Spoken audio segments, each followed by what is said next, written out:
qué promoción estén por ahora, pero me da mucho gusto, chicos, que tomen la iniciativa de interesarse de pronto por seguir aprendiendo, pero a veces hay cositas que tal vez en la carrera pues no se pueden resolver, no se aclaran, en el internado menos aún, entonces muchas cosas que quedan sueltas y que a veces por ahí que sentimos que nos hacen estar en desventaja y la idea no es esa, sino la idea es avanzar más bien todos a la par. Y me hubiera gustado también, como siempre digo, ¿no? Que cuando yo estaba en la universidad, pues que se dieran cosas así, se dieran tantos cursos, tantas academias, que qué bonito para poder aprender. Bueno, hoy día en cuanto a dermatología, me dieron un balotario de preguntas, de los cuales he tomado pues, la gran mayoría. Realmente en dermatología, en el internado o en la práctica clínica diaria, es una especialidad muy visual y eso lo debemos tener todos bien en cuenta. Y eso hace que al comienzo, para un ojo no experto, sea un poco difícil reconocer las lesiones en primera instancia, pero con algunas pistas que por ahí he tratado de resaltar en las preguntas que se me dieron, pues lo interesante sería poder llegar a dar un diagnóstico y mejor aún si se pudiera optar por algún tratamiento, pero ya yo creo que esto ya es más el arte del especialista, pero por lo menos diagnosticando y sabiendo derivar al paciente o teniendo algunas nociones básicas para el serums, ya estamos haciendo bastante, ¿no? Entonces, me pidieron resolver estas preguntas y la pregunta que aquí presento es de semiología. Nos hablan de una lesión, a ver, no sé si me ven ahí el lápiz, una lesión que no es sobreelevada, se sobreentiende que es una lesión plana y que se origina por extravasación vascular. ¿Cuál o cómo la describirías la lesión? Primero vamos a dar dos ejemplos que me gustaría traer aquí para que podamos un poquito entender las diferencias en cuanto a las lesiones. En primer lugar, cuando nos están hablando de una lesión no sobreelevada, prácticamente ya te está diciendo que esto es sinónimo de mácula, que es la respuesta. Acuérdate que la mácula es una lesión elemental dermatológica en la que solamente hay un cambio de color, que se le dice que es mácula cuando el tamaño de esta lesión es menor a 1 centímetro y cuando el tamaño excede o es igual a 1 centímetro, generalmente ya se le denomina mancha. Pero ambos vienen a ser cambios en color, lesiones que no van a tener elevación. Entonces esta lesión que puede ser, que es por cambio de color, puede ser pigmentada, puede ser hiperpigmentada, hipopigmentada, puedes tener muchas maneras de describirlas, pero existe un subgrupo especial de máculas que denominamos las máculas eritematosas o las máculas purpúricas. En el primer grupo, en las que denominamos máculas eritematosas, este tipo de lesiones, si tú las presionas, les realizas lo que se denomina digitopresión, idealmente debería ser con una lámina de vidrio, una lámina de portaobjetos, la lesión blanquea. Entonces se dice que esta lesión a la vitropresión blanquea. Y esto es típico de lesiones vasculares, como la mancha seminoporta, en donde hay una proliferación vascular alterada. Entonces tú presionas el vaso y como se corta el flujo, simplemente se pierde el color. Y luego otro sucede en lo que nos relatan justo en la pregunta, ¿no? Aquí lo que ha pasado es que se ha extravasado el contenido sanguíneo, que es lo que vemos en una equimosis, por ejemplo, y a esto le llamamos una mácula purpúrica, como para que puedan aprender a diferenciar. En este caso, si tú aplicas la vitropresión, no va a blanquear de ninguna forma. Entonces, esto como para que detallemos un poquito más acerca de las máculas. Una vasculitis no es una lesión elemental para nada. Una pápula, acuérdate que es una lesión que sí tiene una elevación y esto es lo que la va a diferenciar con la mácula, y la placa es la pápula pero mayor a 1 centímetro. En cuanto a la siguiente pregunta de un tema que tal vez lo vean en la práctica clínica diaria, tal vez en el internado, y nos preguntan sobre psoriasis. ¿Por qué se caracterizan las lesiones de psoriasis? Esto también es algo bien típico. Les presento la foto porque realmente sin fotos es bien difícil poder enseñar en dermatología. Y una foto bien típica de la psoriasis es un paciente que tiene una placa, porque si se dan cuenta, esta lesión tiene una altura, está elevada, no es una mácula. Entonces es una placa que tiene esta base eritematosa, por eso se le denomina placa eritematosa, y que está cubierta por estas agrupaciones de aquí denominadas escamas. Estas escamas que, si quieren ser más exquisitos en la descripción, pues son escamas blanquecinas, algunos dicen que son grisáceas, otros dicen que son escamas gruesas, en fin. Pero una placa eritematosa con este tipo de descamación es lo que va a caracterizar la psoriasis, que es lo que debería ser aquí la clave. Y si quieres ayudarte un poco más, porque a veces solo con ver la lesión no te vas a ubicar en qué es una psoriasis, recuerda que la psoriasis tiende a ubicarse en zonas de extensión. Por ejemplo, vas a verla en los codos, vas a verla en las rodillas, vas a verla en la nuca, en la región sacra. Típicamente, esa es la ubicación de las lesiones de psoriasis y esto es lo que la va a diferenciar de muchas otras entidades con las que te puede generar confusión. Púrpura en la psoriasis no ves, acuérdate que estamos hablando de pápulas o placas, entonces púrpura no, la descamación sí, pero la púrpura no. Exudación no es algo típico. Una lesión de psoriasis, claro que podría exudar si la estás rascando, si por ahí hay una sobreinfección, pero no es lo típico. La descamación de nuevo viene aquí a entrar a tallar, pero no es completa la clave. Telangiectasis y descamación de igual forma. Las telangiectasis tampoco no es algo que veas con frecuencia en las psoriasis. Y bueno, la erosión es un hallazgo muy inespecífico. Entonces la respuesta a esta pregunta va a ser el eritema y la descamación, que en este caso en realidad es una placa eritematosa, no es solo una mácula o mancha. Si por ahí tuvieran preguntas, tal vez al final las resolvemos. Yo por acá no las puedo ver. Supongo que al final abriré alguna especie de chat porque primera vez que trabajo con esta plataforma, así que ahí me las hacen en todo caso. Una lesión, ¿es una lesión caduca? Me preguntan aquí. De nuevo seguimos en lesiones elementales. Primero hay que definir qué es una lesión caduca. Y una lesión caduca realmente es un término poco usado, les diré, pero bueno, de todas maneras es válido. Se dice que una lesión caduca es una lesión que está destinada a eliminarse. Y de nuevo presento aquí a la psoriasis, porque aquí lo que estoy presentándoles son más que placas, de pronto por el tamaño podríamos decir que son pápulas eritematosas descamativas. Entonces es una lesión caduca, es decir, esta lesión que está destinada a eliminarse vendría a estar representada por las escamas en este caso de la psoriasis. ¿Podrían ser escamas de otra entidad? Sí, pero aquí están presentándonos una escama de psoriasis. ¿Qué es lo que pasa? Acuérdate, creo que esto no está en las preguntas, pero el proceso de queratinización, es decir, el proceso de la célula para migrar desde la capa basal hasta la capa córnea, que es la capa más superficial y más baja respectivamente de la piel, este proceso normalmente dura 28 días. A este proceso se le llama queratinización. Es decir, de las células basales, que son una monocapa, hasta llegar a la capa córnea, que son múltiples capas, que estas células de la capa córnea son células muertas, son células anucleadas, son células llenas de queratina. A este proceso se le llama queratinización y habitualmente dura 28 días en una piel normal. Pero lo que sucede en la psoriasis es que este proceso va a durar solamente 4 días. Entonces se sobreentiende que las células se van a ir acumulando en exceso en la capa córnea y es lo que clínicamente se va a traducir como las escamas de la psoriasis. Eso es lo que pasa en la enfermedad. Acá una pregunta acerca de terapéutica dermatológica y me preguntan, ¿qué factor es limitante para la absorción cutánea? Y vamos a repasar un poquito de nuevo la capa córnea. Les hablaba de esta capa superficial de la piel, de la epidermis. La capa córnea es una capa que está constituida por múltiples capas.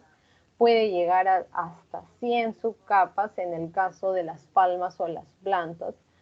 y puede tener muchas menos capas en las regiones como los párpados, que son una zona de piel delgada, y probablemente el factor más limitante para la absorción cutánea de todo producto tópico es justamente el grosor o el espesor de la capa córnea. Si es más gruesa, es más difícil que penetren los productos tópicos que se han utilizado. Entonces esto hay que tener en consideración porque de esto depende mucho qué producto puedes utilizar y en qué forma. Por ejemplo, ¿qué producto utilizarías en, hablemos de corticoides? Si quieres hablar solo de corticoides y tienes una zona de piel con una capa córnea tan delgadita como en los párpados, lo que vas a querer usar es un corticoide de baja potencia como la hidrocortisona. Pero si tú tienes una zona de piel gruesa con una capa córnea tan gruesa que llega hasta 100 subcapas, vas a querer usar algo más potente y en este caso el corticoide por excelencia más potente vendría a ser el clobetasol. Entonces eso influye para que tú sepas qué potencia vas a usar de los corticoides, por ejemplo. En la estructura, acá yo he mencionado a la palma y a la planta, pero también tal vez me preguntarás, ¿y las uñas? Claro, en las uñas tienen una capa córnea incluso más gruesa que la de la palma y la planta, pero lo que pasa es que en las uñas ya siquiera no, es muy difícil que consideres como una opción un tratamiento tópico. Aquí cuando hay alguna patología, por ejemplo, las onicomicosis, el tratamiento de frente te digo ya que es vía oral, porque aquí ni siquiera hay la posibilidad de que algún tratamiento tópico pueda actuar adecuadamente y eso hay que tenerlo en consideración para que elijan los tratamientos y para que no andemos gastando, por ejemplo, en cremas de clotrimazol para el tratamiento de la onicomicosis. Esto yo creo que no es tanto algo que van a ver, de hecho ni nosotros mismos lo vemos en el día a día, es más algo que de pronto por memoria podrían fijar, pero nos preguntan sobre qué es una pasta. Y es que esto es parte de la formulación magistral en dermatología que realmente el día de hoy se usa muy poco como tal y no usamos tantas cosas como las presentadas en el cuadro. Pero lo que se sabe es que las pastas por lo general son la combinación de vehículos en polvo, en grasa, o por ejemplo la pasta al agua es la combinación de vehículos en polvo o líquidos. Yo realmente te digo que no te compliques tanto, que en general debes tener en cuenta estas cositas de acá. La pomada o ungüento es un tipo de vehículo que le va a ir bien a las lesiones crónicas, o sea que son muy antiguas. Una lesión es tan antigua que de verdad que es muy difícil que penetren los productos y para ello necesitas un producto que tenga alto contenido en grasa y aquí los principales ejemplos son las pomadas y los ungüentos. Después, gel. Gel es sinónimo de piel grasa. Un gel generalmente lo vas a usar en una piel grasa. Cremas es el término medio. Lo vas a utilizar en lesiones agudas y en lesiones subagudas de pronto. Es por eso que, por ejemplo, las lesiones de psoriasis, volviendo a la psoriasis, que son tan antiguas, la gran mayoría de lesiones de psoriasis son antiguas, por lo general utilizamos pomadas o ungüentos para su tratamiento. En este caso el clobetasol en pomada o ungüento. Otra enfermedad muy parecida a la psoriasis en la que tal vez puede generar confusión por el tipo de lesión es la dermatitis seborreica y aquí te presento la foto clásica del paciente con dermatitis seborreica, que es un varón de edad media por lo general y que presenta la lesión típica de la dermatitis seborreica, que de nuevo aquí vamos a tener pápulas más que placas, sobre todo pápulas, eritematosas, hasta este momento se parece a la psoriasis, que son acompañadas de unas escamas, y es ahí una diferencia con la psoriasis. Las escamas son más amarillentas, son escamas grasas o untuosas al tacto.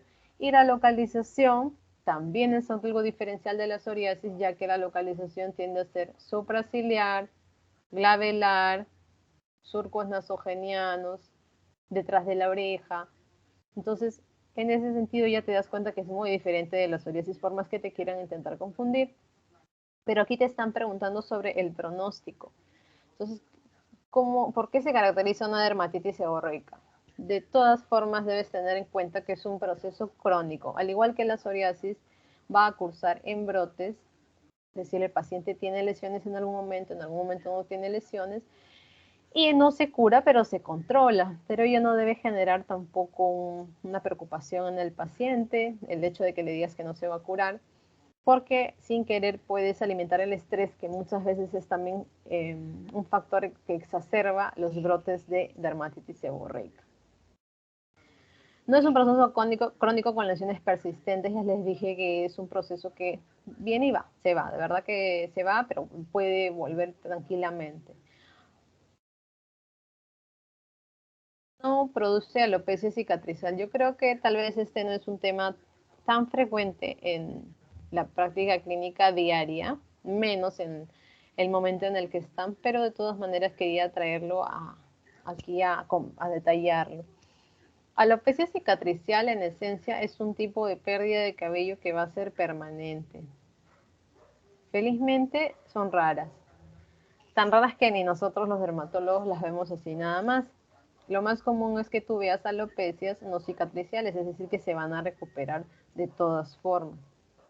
Te hablo solamente de un par de ejemplos porque es lo único que me gustaría que fijen de esta diapositiva.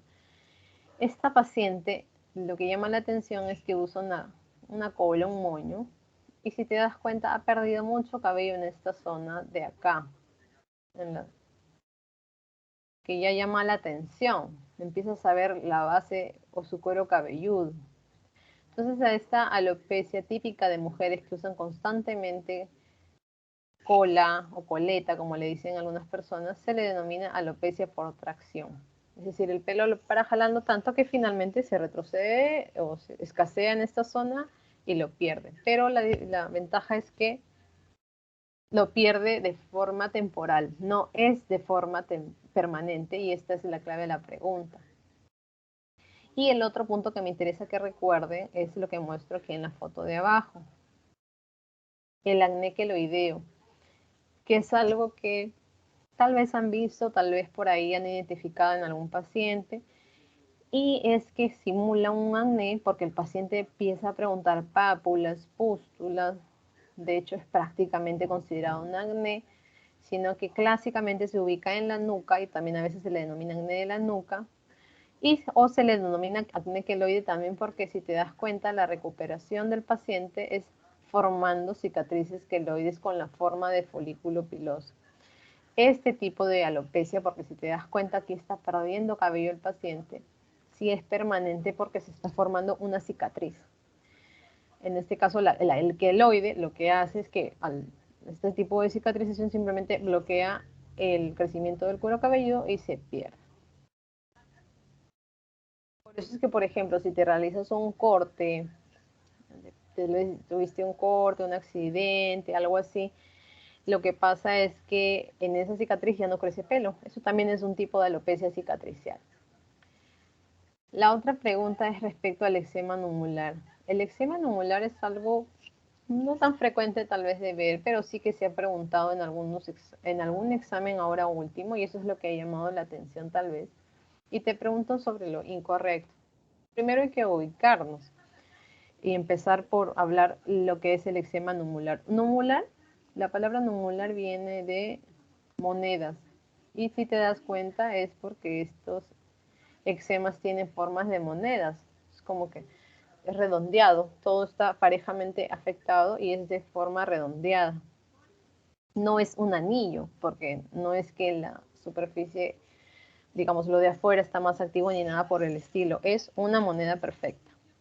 Eczema en dermatología es una lesión que es común a varias enfermedades agrupadas dentro de lo que denominamos eczemas también. Por ejemplo, tres frecuentes. La dermatitis atópica, también se le denomina eczema atópico. Es una enfermedad cuya clínica principal son los eczemas. Por ejemplo, la dermatitis de contacto o eczema de contacto es otra enfermedad en la que la clínica principal son los eczemas. Pero lo diferente entre ambas es qué causa el eczema y dónde se están presentando los eczemas. Ya les digo, no recuerdo si tenemos una pregunta de eso, pero les voy comentando. Una dermatitis atópica, por ejemplo, los eczemas van a ubicarse y típicamente en flexura anterior del codo, fosa poplitea, en el caso de los escolares y en el caso de los más pequeñitos, en las mejillas, respetando esta zona perioral idealmente. Eso dice que es de base genética, entonces no es que hay algo que tú identifiques claramente como el causante de eso, sino que es la base genética del paciente, que es un paciente con atopia. Y lo otro, por ejemplo, que habría que explicar es el eczema de contacto. En este caso, los eczemas se van a producir en donde hay un contacto con una sustancia que irrita, que provoca finalmente ese eczema. Entonces, en este caso, el eczema anular es otra enfermedad ubicada dentro de los eczemas en donde tampoco se tiene muy clara la causa, pero se empiezan a formar eczemas, sobre todo en las extremidades, con esta forma de monedas.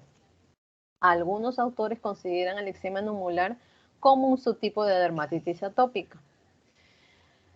Y lo incorrecto, entonces, en este caso, es que el eczema anular no es un eczema de contacto. Ya les acabo de mencionar que el eczema de contacto es otra entidad, otro tipo de eczema producido por otra causa. Respecto a la primera clave, la clave A, el hecho de que el eczema anular se presente más frecuentemente en pacientes atópicos es cierto. Por eso les decía, algunos lo consideran otra enfermedad, que claro, puede ser más frecuente en pacientes con atopia, o algunos la consideran como un subtipo de dermatitis atópica y punto. Como todo eczema, el síntoma clave es la picazón. Pican y pican mucho, pican bastante. ¿Se debe realizar el diagnóstico diferencial con la tiña corporal? Sí, y es aquí en donde les mencionaba. Una tiña corporal por lo general tiene la afectación así, en forma de anillo solamente, siendo su centro respetado. En cambio, si te das cuenta, el eczema anular, toda la superficie redondeada está igualmente afectada. Por eso es que igual son lesiones medio redondeadas, sí vale la confusión con una tiña corporal, y es por eso que tienes que estar seguro de que no es eso y que en realidad es un eczema. El eritema exudativo multiforme minor, o eritema multiforme nada más, que es como se le suele llamar más frecuentemente, se ha relacionado con la presencia de la infección por... Primero hablemos del eritema multiforme. Antes se le decía que era una enfermedad producto de una reacción alérgica a un medicamento, pero ahora se sabe que la principal causa es una infección por uno de estos agentes. Y la clínica del paciente, en principio, es que es un paciente sano. Es un paciente que va a tener las lesiones cutáneas y nada más, no va a tener mayor compromiso sistémico, no va a requerir UCI, no va a requerir tratamientos de soporte ni nada por el estilo, y esa es la gran diferencia con los otros tipos de reacciones alérgicas a medicamentos que seguro han escuchado y que solo comentaré, como el Steven Johnson, por ejemplo, o la necrólisis epidémica tóxica. Entonces el paciente es un paciente sano y que tiene el antecedente de alguna infección por alguno de estos agentes, y el paciente puede tener también afectación de mucosas, como en los labios, como en los ojos, mucosas genitales, pero a lo mucho una o dos al mismo tiempo. El paciente difícilmente se va a ver afectado en todas las mucosas, no. Y la clínica típica es lo que denominamos las lesiones Diana, que son estas lesiones aquí presentadas en la fotografía. El paciente tiene estas lesiones que son como las dianas en donde uno lanza los dardos, a eso se refiere. Si se fijan bien, tienen una especie de 3 anillos.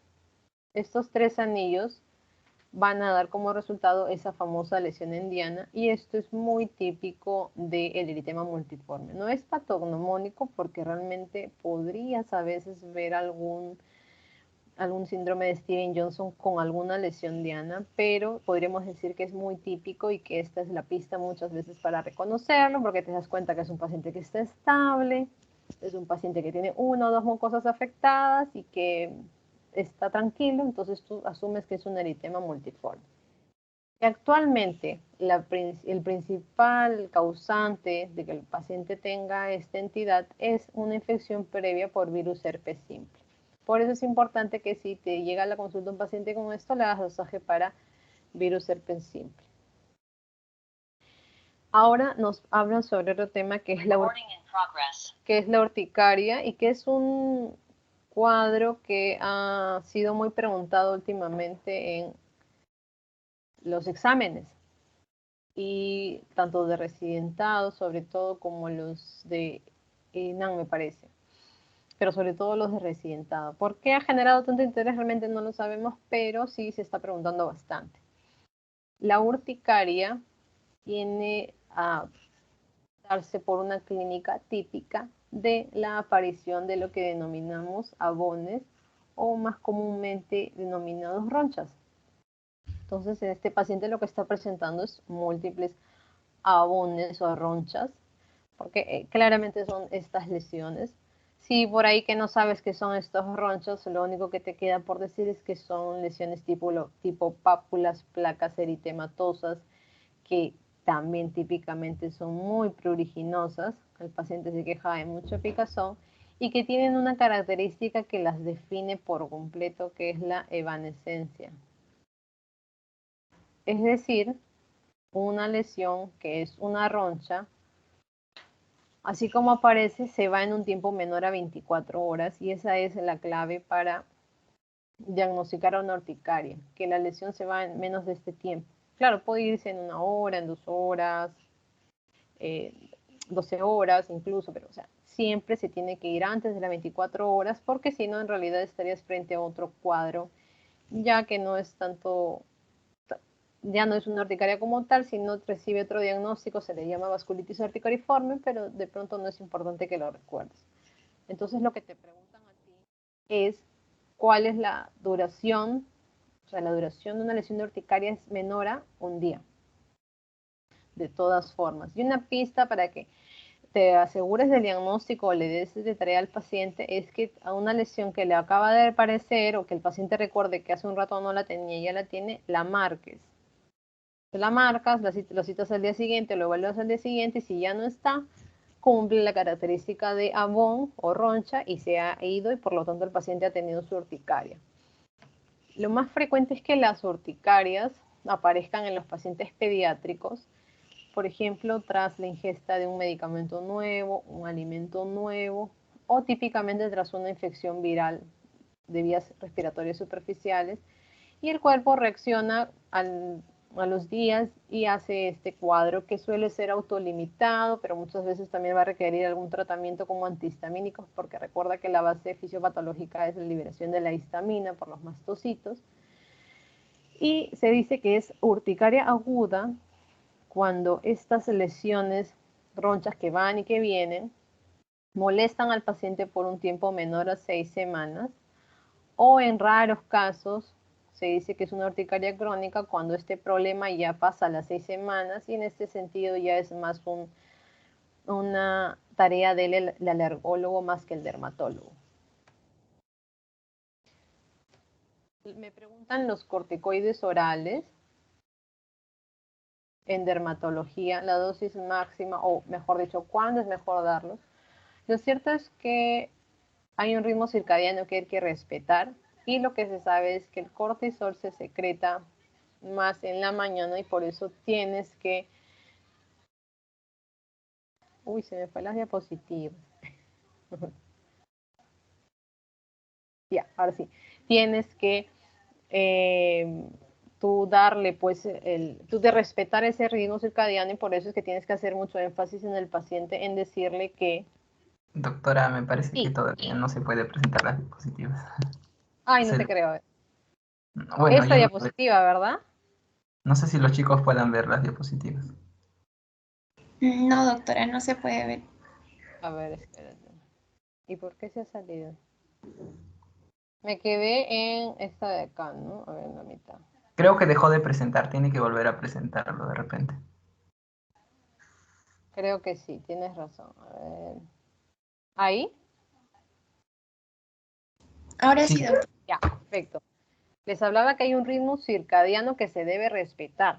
Y el ritmo circadiano hace que el cortisol se secrete por las mañanas sobre todo, y por eso es que hay que respetarlo. Y cuando le indicamos corticoides orales en el paciente, esto más se usa a nivel hospitalario. Realmente en la práctica clínica diaria no solemos dar tanto corticoide oral al paciente, más damos los tópicos. Pero cuando los damos siempre es importante que recuerdes decirle al paciente que es en el desayuno el momento ideal. Acné. Acné es una patología de la cual podríamos hablar horas incluso, porque es tan común en la práctica clínica diaria. Probablemente lo han visto, se han topado con alguien con acné o incluso por ahí que se puede haber sufrido acné. Entonces hablemos un poquito del acné, en este caso del excoriado. Se le dice excoriado cuando obviamente ves que ese acné está muy rascado, muy manipulado por el paciente, sea de forma voluntaria o sea de forma involuntaria. Generalmente es de forma voluntaria y tiene un componente ansioso de fondo muchas veces, porque bueno, la molestia que genera el granito hace que el paciente se esté rascando y rascando o pellizcando, creyendo que con eso puede acortar su curso y su evolución. Me preguntan lo correcto. ¿El acné escoriado predomina en mujeres? Bueno, lo cierto es que sí, porque podríamos decir que se presenta sobre todo en mujeres adultas, que dicho sea de paso, el acné del adulto es sobre todo de mujeres y no tanto de varones. Se produce por la manipulación del paciente y se puede asociar a alteraciones psicológicas, sobre todo por ansiedad. Es falso en relación con las queratosis actínicas. Las queratosis actínicas, bueno, tal vez en la foto no se ven tan bien. Son lesiones en esencia premalignas y necesitan tratamiento sí o sí. No tienen una clínica clásica, por eso es que es muy difícil describirlas. Es más fácil sentirlas al tacto. Una clave que decimos nosotros es en un paciente adulto, mujer o varón, con mucho daño solar como antecedente, tocas las superficies expuestas al sol como el rostro, la calva de repente, y cuando sientas costritas, eso generalmente es una queratosis actínica. Y te preguntan cuál es la clave falsa. Se tratan con nitrógeno líquido, es una forma de tratarla, sí, y pueden degenerar en un carcinoma espinocelular, sí, por eso es que las tienes que tratar, tal vez no con una urgencia, pero las tienes que tratar. En su génesis interviene la susceptibilidad racial, por supuesto que sí, si eres de raza blanca eres más susceptible a que se presente, y la clave aquí son unas lesiones precancerosas infrecuentes, de verdad que son más frecuentes de lo que parecen y hay que de todas maneras identificarlas porque tampoco es que sea rápida la evolución al carcinoma espinocelular, toma tiempo. Por eso es que es importante que si se detectan, las tratemos, porque realmente dejar que evolucionen un cáncer no es lo más adecuado, la idea es evitarlo. El síntoma fundamental de la escabiosis, esto es algo que también ha venido una y otra vez en los exámenes, probablemente es el tema más preguntado, diría yo, y escabiosis es lo mismo que acarosis o sarna, que seguro que hemos escuchado, tal vez hemos visto, en el serum probablemente lo vean. La acarosis o sarna es una infección por un ácaro denominado Sarcoptes scabiei, la variedad hominis, que es la que afecta al ser humano. Es decir, que la sarna o la escabiosis o la carrasca, como le llaman la gente comúnmente, solo puede ser contagiado de una persona a otra persona y nada más. No tiene un origen en los animales y esto es algo que hay que dejar en claro una y otra vez. La clásica clínica que da el cuadro de escabiosis es un prurito o picazón que tiene predominio nocturno y que típicamente afecta a varios miembros de una familia. Se le denomina prurito nocturno familiar. Entonces aquí, de las claves presentadas, el prurito sería la respuesta. Esto es en cuanto a los síntomas, pero la clínica es muy variada. Es una erupción denominada polimorfa porque se presentan muchos tipos de lesiones elementales. Por ejemplo, una de las primeras de pronto serían estas de acá pequeñitas que se le denominan micropápulas o pápulas pequeñas de 1 a 2 milímetros, que son el primer signo de la enfermedad.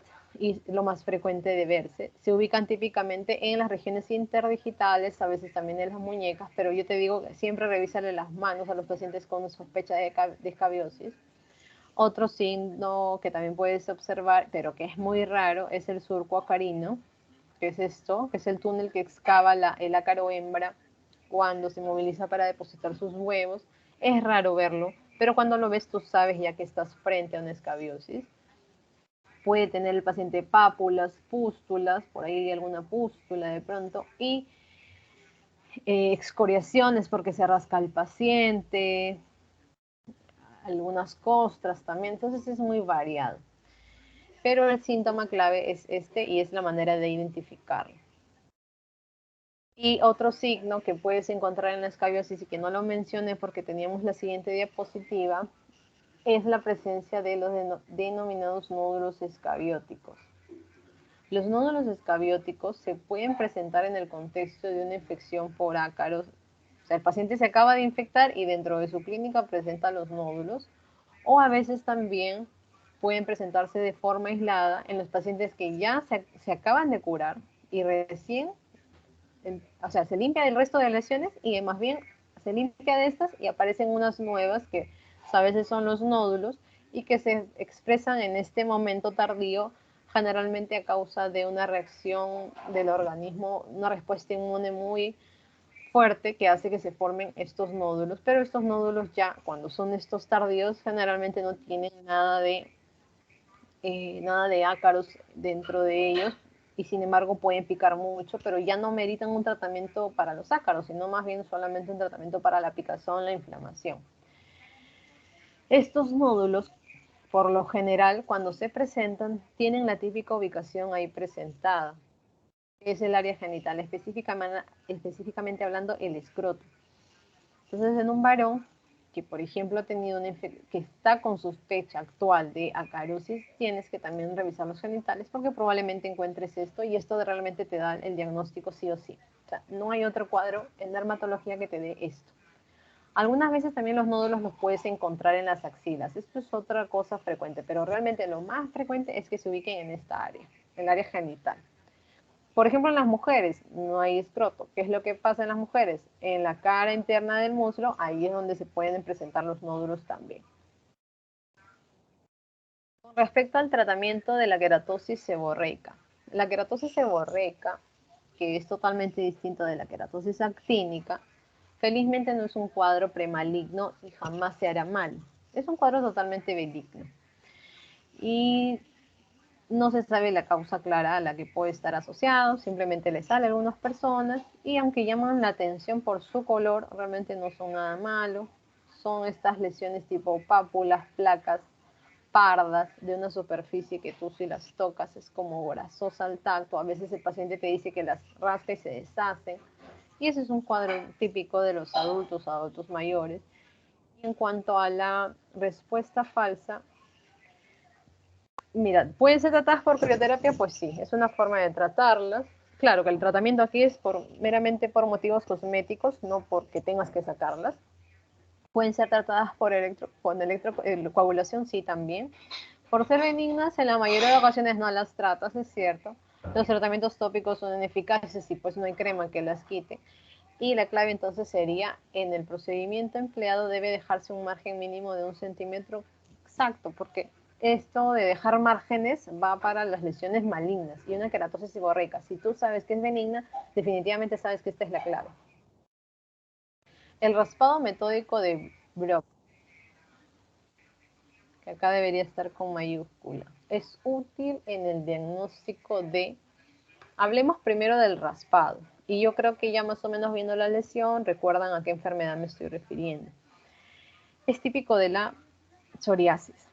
De hecho, es patognomónico el raspado para la psoriasis. Consiste en 3 pasos. El primer paso de este raspado es que raspas las escamas de la psoriasis y le llamas signo de la mancha de cera. Bueno, desprendes escamas, eso es lo que importa. Entonces, una vez que tú desprendes las escamas, el segundo paso del raspado es que se desprende una membrana en bloque, tras la cual, y eso es lo que me interesa, tras el desprendimiento de esa membrana, tienes tu tercer paso, o tercer hallazgo, que es la aparición de estos puntos sangrantes o también denominados rocíos sangrantes en la lesión que se corresponden con los vasos sanguíneos que han proliferado de forma tangencial hacia ti y que están sangrando porque les has quitado la superficie. Entonces, esto se corresponde con la psoriasis y solo lo vas a ver ahí en la psoriasis. Y a este último hallazgo le denominas signo de Auschwitz. Hablando un poco de tumores malignos, los carcinomas espinocelulares no tienen una clínica típica, por eso es que no coloco una foto, pero lo cierto es que tienes que evaluar varios parámetros. Puedes ver que hay costra, puedes ver que hay erosión, puede asociarse a adenopatías, porque estos sí pueden dar metástasis. Tienes que valorar también qué tratamientos has utilizado antes, previamente, porque a veces como uno no sabe, los trata mal y disimula y hace que el diagnóstico sea muy tardío. Y estas últimas 3 diapositivas que yo sí coloqué, porque me parecía interesante mencionarlas, para otra vez traer un tema que en el comienzo no comentamos, porque quería comentarlo un poquito más por aquí, que es el acné. Me hablan en este caso de una mujer de 20 años que tiene un acné que acá ya te dice que es severo, tiene un perfil hepático y perfil lipídico normal, y el tratamiento de la paciente elegido es la isotretinoína. Ya te digo que si el acné es severo, el tratamiento siempre va a ser la isotretinoína como primera opción, ¿no? Difícilmente en un acné severo tú vas a optar por darle un antibiótico como la doxiciclina, la minoxiclina, porque realmente no hay mejor medicamento, ya te digo, en el acné severo que la isotretinoína. Entonces el acné severo, isotretinoína, eso es lo primero que tienes que recordar. ¿Qué pasa en el acné? Vamos a aprovechar así rapidito para conversar sobre la fisiopatología. En primer lugar, se dice que hay una queratinización alterada en el pelo o el folículo pilosebáceo.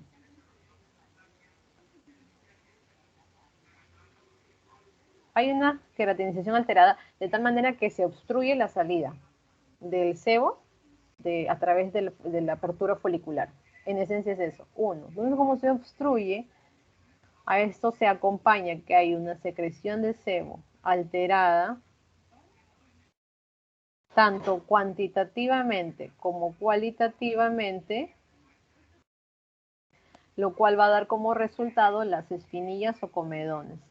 Este es el primer mecanismo fisiopatológico del acné.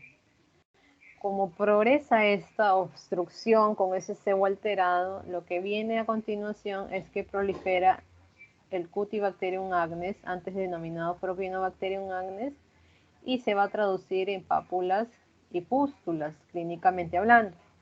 Y ya cuando avanza más esta inflamación, las células de la inflamación se movilizan y van a dar como clínicamente los nódulos o los quistes también. Generalmente nódulos y quistes son sinónimos de acné severo, pápulas y pústulas son sinónimos de un acné moderado y comedones son sinónimos de un acné leve. Entonces este mecanismo 1, mecanismo 2, mecanismo 3 y mecanismo 4 los trata la isotretinoína y los trata muy bien. Lo único que no trata la isotretinoína es el componente hormonal. Y esto lo menciono porque esto va para quienes por ahí conozcan que alguien que padece de acné o alguien que lo tenga. Si una mujer tiene digamos, un perfil hormonal alterado, tiene algún estado, por ejemplo, de hiperandrogenismo, y que es la causa de ese acné severo, la isotretinoína le va a poder tratar el acné sí, pero el hiperandrogenismo no se lo corrige, así que probablemente la paciente necesite anticonceptivos o espironolactona, en fin, como para que sepan que el manejo tiene que ser integral. Pero en este caso me preguntan ya específicamente hablando sobre la isotretinoína y te dicen que esta paciente tiene de base un perfil hepático, perfil lipídico normal. De las siguientes recomendaciones, ¿cuál es correcto? ¿Por qué me mencionan? Primero tendrías que preguntarte el perfil hepático y el perfil lipídico, porque recuerda que la isotretinoína tiene como efectos secundarios, o sea, que es capaz de producir una dislipidemia. También puede producir una hipertransaminemia, pero es menos frecuente. Más frecuente es la dislipidemia. Y esta dislipidemia es sobre todo predominio de triglicéridos más que de colesterol. Pero como igual los dos potencialmente perfiles se pueden alterar, está bien que le hagas perfil de base al paciente antes de empezarle la pastilla y normalmente lo repetimos a los 2 meses para controlárselo, de que todo está bien. Otro efecto secundario de la isotretinoína es la sequedad o cerosis que se produce en el 100% de los pacientes. La sequedad cutánea y la sequedad de mucosas es constante, así que eso sí o sí le va a pasar al paciente. Y el efecto temido, que es algo que tenemos que cuidar muy bien, es su capacidad teratogénica, sí o sí. Entonces una paciente que está tomando isotretinoína no debe gestar, por eso es que tú antes de dar esta pastilla a una paciente tienes que preguntarle si está buscando gestación, porque si está buscando gestación no es el medicamento elegido definitivamente. Y si estás tomando isotretinoína, ¿cuánto tiempo tiene que pasar de su suspensión para que ya puedas gestar? Tiene que pasar un mes. Un mes después de haber suspendido, te podrías sentir ya tranquilo de intentar gestar, pero lo cierto es que esperamos 2 meses. Entonces, en la clave, la recomendación principal es que hasta un mes después del tratamiento debas mantener la anticoncepción. En Estados Unidos es una obligación que la paciente con isotretinoína use anticonceptivo doble, de barrera y hormonal. Acá no hay esa regulación y lo único que hacemos es decirle al paciente, dejarle bien claro que el efecto secundario es la teratogenia, así que no por nada del mundo puede gestar. Protectores hepáticos como vitamina B, ya saben que eso no funciona. Tratamiento anticonceptivo luego de un mes de acabado el tratamiento. No, pues ya es muy tarde. Dieta baja en grasas, bueno, podría ser algo que le podrías recomendar, pero no es lo más importante, porque lo que te importa más de pronto, como es una paciente mujer, es que se cuide de la concepción, aparte que ya tiene un perfil lipídico normal de base, entonces difícilmente vas a tener problemas por la pastilla. Realmente si en alguien he tenido problemas ha sido en pacientes que de base ya tenían algún problema como el colesterol elevado, el triglicérido elevado o pacientes obesos. Lo del ejercicio es relativo, si bien le va a ayudar el acné, no tiene mucho que ver con la isotretinoína. Otra entidad, ese otro cuadro, pertenece a la micosis en dermatología y en este caso un tipo de micosis causada por una levadura, que viene a ser una levadura además comensal, que es el Pityrosporum ovale, causante de lo que conocemos como pityriasis versicolor, que es el problema que me están preguntando aquí. ¿En cuál de las siguientes localizaciones anatómicas es más frecuente esta micosis caracterizada por manchas? Pueden decirte manchas o máculas, que pueden ser hipocrómicas, que por ejemplo es lo que vemos más en pacientes de piel oscura, pueden ser rosadas en pacientes con piel clara, pero que además tienen una fina descamación. Tú con la uña realizas un raspado y lo que vas a obtener es una descamación muy fina que a veces incluso le denominan signo de la uñada. Y esta descamación fina asociada a esta mácula o mancha, no he dicho placa ni pápula, mácula o mancha, en esta distribución típica de la foto es una pityriasis versicolor hasta que se demuestre lo contrario, y por eso es que la clave aquí es que se ubica en pecho y espalda. Como es una levadura comensal, en realidad lo que vas a hacer es controlar el cuadro, porque el hongo siempre va a estar en la piel, pero vas a controlarlo de tal manera que el paciente se limpie de las lesiones. Y aquí como el tratamiento es en piel, no es una uña, no es el pelo, entonces el tratamiento básicamente es tópico y el paciente se recupera sin mayor problema. Y si mal no recuerdo, la última pregunta, que es de algo que sí les mencioné al comienzo más o menos también, es de un paciente pediátrico que de nuevo te presenta eczema. un tipo de lesión. Les dije que era el eczema. En este caso te están diciendo que lo presenta en flexura anterior de brazos y en las fosas popliteas. O sea, tiene acá eczemas y tiene acá. Y que le están produciendo intenso prurito. Acuérdate, eczema pica, siempre pica, pero el hecho de que pique, digamos, la picazón es una picazón a secas, no decimos nada más. No es como en la escabiosis en que la picazón típicamente es más de noche que de día. Y te preguntan cuál es el diagnóstico probable. Entonces, te están dando ahí la palabra clave, eczemas, y te están dando la localización. El paciente aquí está presentando una dermatitis atópica del escolar, que es la foto de la mano derecha, ya que esas son las ubicaciones típicas. Y en cambio, en la mano izquierda está la dermatitis atópica del lactante, en donde los eczemas se van a presentar sobre todo en mejillas, respeta alrededor de la boca, ves que no tiene nada ahí, y también, y aunque no está en la foto, lo van a presentar en regiones extensoras. No en áreas flexoras como en el escolar, sino en áreas extensoras.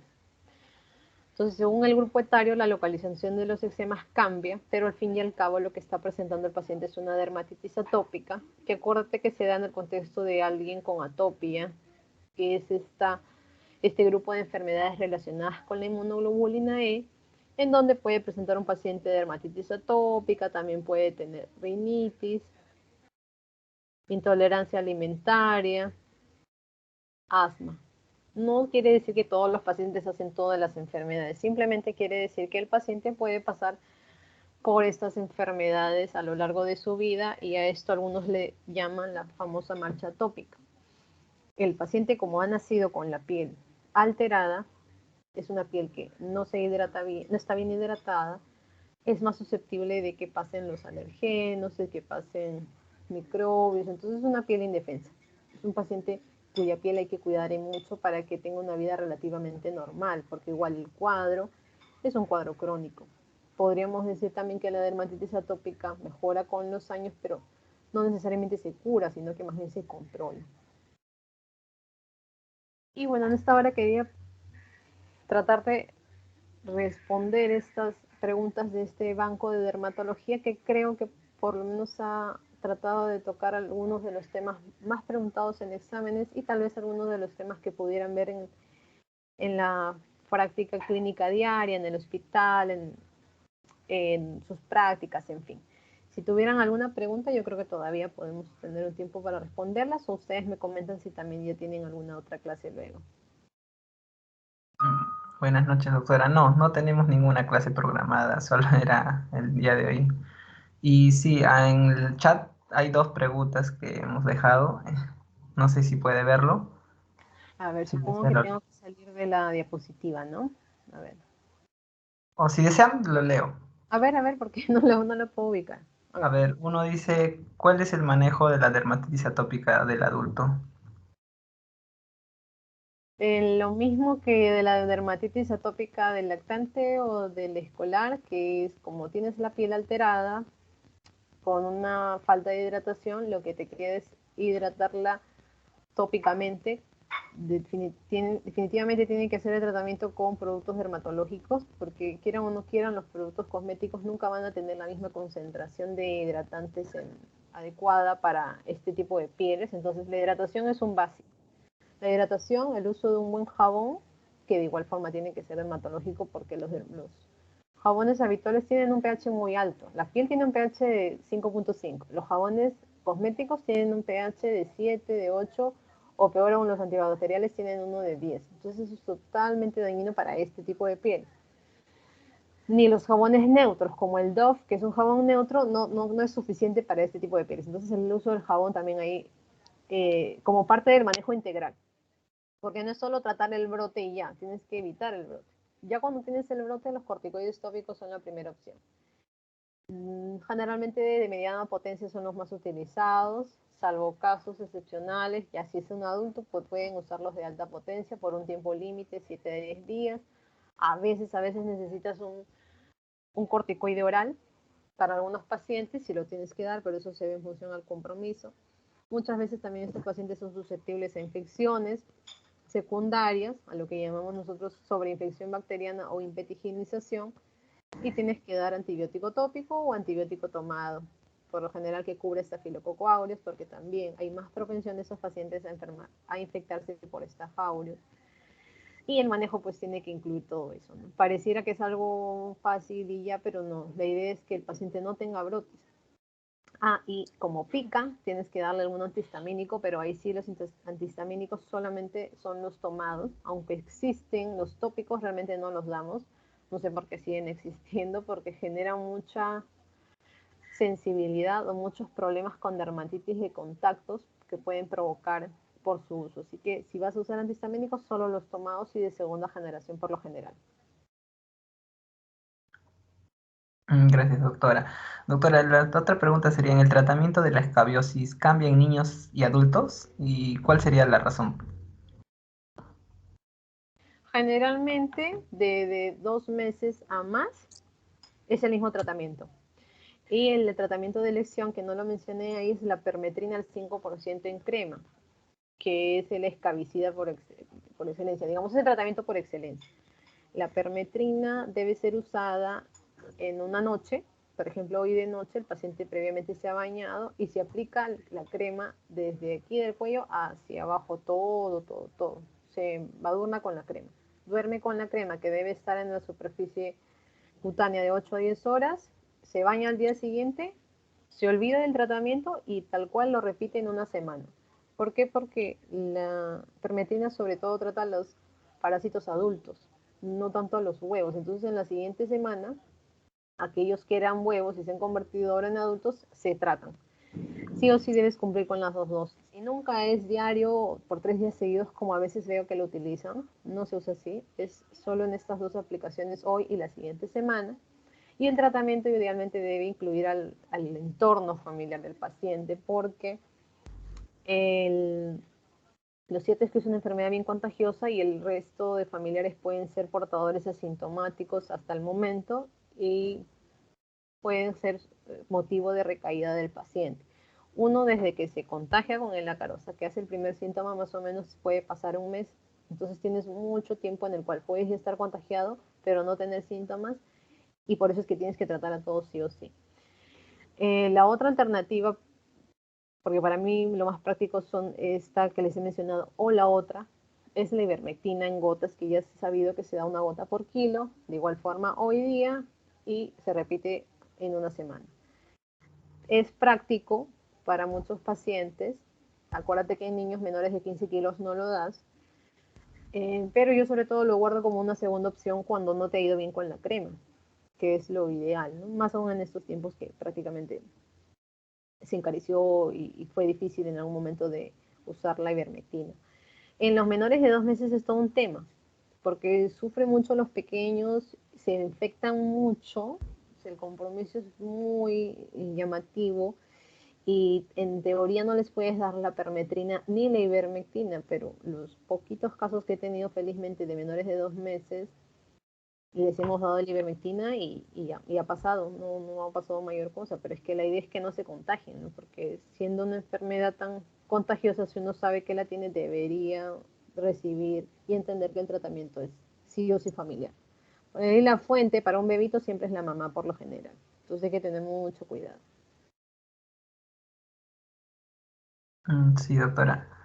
Doctora, disculpe, creo que no logré escuchar muy bien. Al niñito sé que es complicado el tratamiento, pero ¿qué se le brinda? No, disculpe, esa partecita me perdí. Por lo general, primero que eso lo ve más el dermatólogo pediatra. Ah, Y te digo que en los pocos casos que hemos tenido en algún momento les hemos dado la ivermectina porque a pesar de que no está indicada, no hay estudios que indican que pues que no va a haber mayor riesgo en que le des ivermectina oral a alguien menor de 15 kilos y porque la permetrina puede ser muy irritante, más aún si el paciente está muy comprometido, y ya les decía que el paciente menor de 2 meses, o sea, el paciente, el más pequeñito, suele ser un paciente que está muy comprometido a nivel cutáneo, entonces si tú le aplicas la crema, lo vas a irritar más y no va a poder soportar el tratamiento, así que no te queda otra más que la ivermectina y bueno, felizmente no hemos tenido mayor problema. Ah, ya. Entonces, básicamente el problema sería el problema de la irritación por el medicamento, ¿verdad, doctora? Sí. Ah, ya, ya Sí, entiendo. Ya. sí que les irrita. Ya. Otra pregunta sería, doctora, ¿es frecuente el eritema multiforme? Y igual, ¿cuál sería el manejo? Generalmente, el eritema multiforme yo he visto una sola vez. Y no recuerdo si diagnosticamos que tuvo antecedente de virus herpes. Me parece que no, al final detectamos micoplasma, pero en fin, el manejo fue corticoides orales. Corticoides orales 5 días y empezamos a bajarle a la dosis y resolví el problema en el paciente. Mm, el problema es que demoró un poco en el inicio del tratamiento porque el paciente ingresó por emergencia y fue diagnosticado incorrectamente como varicela, porque no sé exactamente por qué, pero bueno, eso altera un poquito el tratamiento, pero el manejo suele ser eso, desinflamantes, los corticoides orales y soporte porque tiene heridas superficiales, tiene lesiones en las mucosas, entonces solo te queda pues dar algún bálsamo, alguna crema regeneradora, ¿no? Pero en esencia los corticoides suelen ser una opción bien práctica, los tomados. Creo que ya no hay más preguntas, doctora. Muchas gracias más bien por la presentación. No sé si quiera dar unas últimas recomendaciones. Bueno, de todas maneras, les dejo mis redes sociales por si tuvieran algún caso que les llame la atención ahora en el internado. Me parece que es donde están, ¿verdad? Ahora que me han contactado, ¿sí? ¿Me equivoco?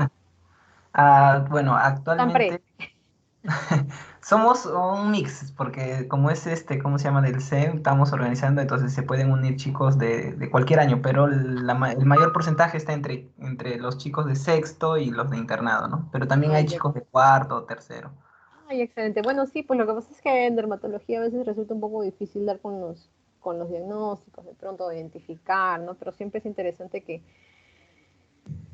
que bueno, que tengan ese respaldo de alguien que los puede orientar tal vez en qué hacer en determinado momento. Yo lo que les sugiero siempre es, bueno, si hay un caso complicado de pronto en el hospital, que me lo compartan y yo por ahí muestro mi opinión y todo, pero siempre igual derivar apenas se pueda, porque a veces lo que hacemos es intentar tratarlo, intentar no solamente llevarnos con las recomendaciones y lo que queda en realidad es agendar la cita con el especialista para que no se alargue mucho el problema con el paciente. Y bueno, yo le dejo mis redes sociales para que me puedan seguir y puedan estar al tanto de las cosas que por ahí publico. Y bueno, para cuando quieran, yo siempre con gusto ayudar a la universidad y que me formo como médico y que gustosa les ayudo. Muchas gracias, doctora. Bueno, doctora, me gustaría ahora, no sé si me permite compartir, tendría que dejar de compartir. Sí, sí, Quisiera sí, no te preocupes. compartir, sí. Salgo de acá. Ya. A ver, creo que... A ver si me permite un momento.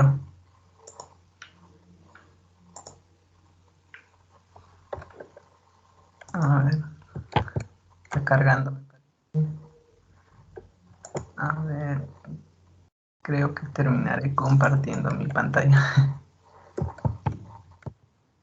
¿Se puede observar, doctora? ¿Todavía? Sí, ahora sí. Ah, ya.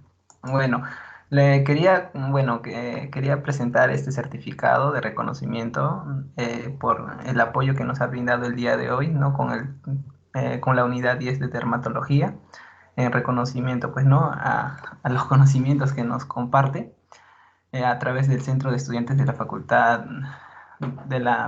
de Medicina de la Universidad Nacional Federico Villarreal. Bueno, de todos modos también le haremos llegar a través de su correo para que, bueno, ya lo pueda tener en su CV.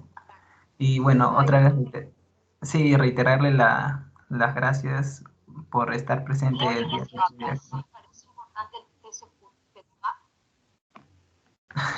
Bueno, creo que hay un audio por ahí. Y bueno, doctora, esperemos tenerla pues en alguna otra actividad también presente. Y bueno, otra vez, muchas gracias, doctora. listo, chicos, un gusto. Cuídense, ya nos vemos. Bueno, gracias. Y Bye bye. bueno, chicos, sí, y bueno, a los chicos en general, chicos, recordarles que el día sábado vamos a tener nuestro un examen de segmento en general de medicina interna que va a constar de 100 preguntas y pues